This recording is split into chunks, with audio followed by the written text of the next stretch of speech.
জঙ্গলের সবচেয়ে উঁচু গাছেতে টুনি নামের এক অপরূপ সুন্দর পাখি থাকতো। দুঃখের বিষয় হলো টুনির কোনো বাচ্চা কাচ্চা নেই। অনেক প্রতীক্ষার পর টুনি ডিম দিতে সক্ষম হয়েছে। অবশেষে আমি বাবা হতে চলেছি। খুশিতে মনটা ভরে উঠেছে। হ্যাঁ গো, আমাদের বাচ্চা হতে চলছে, কিন্তু আমার যে অনেক ভয় করে। এত প্রতীক্ষার পর আমি ডিম দিতে পেরেছি, যদি নষ্ট হয়ে যায়।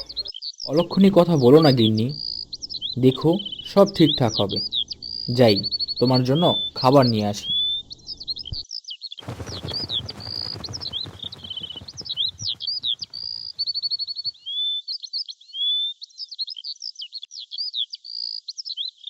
টুনির বাড়ির কিছু দূরেই এক চিলের বাসা। চিলের জ্বালায় কেউ ডিম পেড়ে শান্তিতে থাকতে পারতো না। চিল ডিম চুরি করে, না হয় ছিনিয়ে নিয়ে খেয়ে ফেলতো। টুনি ডিম দিয়েছে সেই কথা চিলের কানেও চলে যায়। খিদা লেগেছে, যাই আজকে চুনি ডিম দিয়ে নাস্তা করব।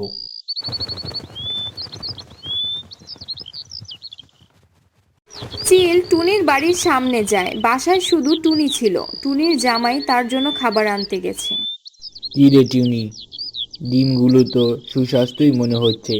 সর, আমাকে নিতে দে। জীবনেও না, আমি বেঁচে থাকতে আমার ডিম নিতে দেব না। অনেক বছর পর আমি মা হতে চলেছি। যা, চলে যা আমার ডিমের কাছ থেকে। হা হা, আমি তো ডিম না নিয়ে যাব না। পারলে আমাকে আটকা। এই কথা বলে চিল টুনিকে আঘাত করে ফেলে দেয়, আর ডিম দুইটা তার বাসায় নিয়ে যায়।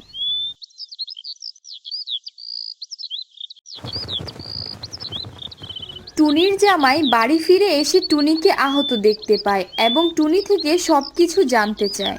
কি, আমার বাড়িতে চুরি? না, চিলের কাছ থেকে আমার বাচ্চাদের রক্ষা করতে হবে।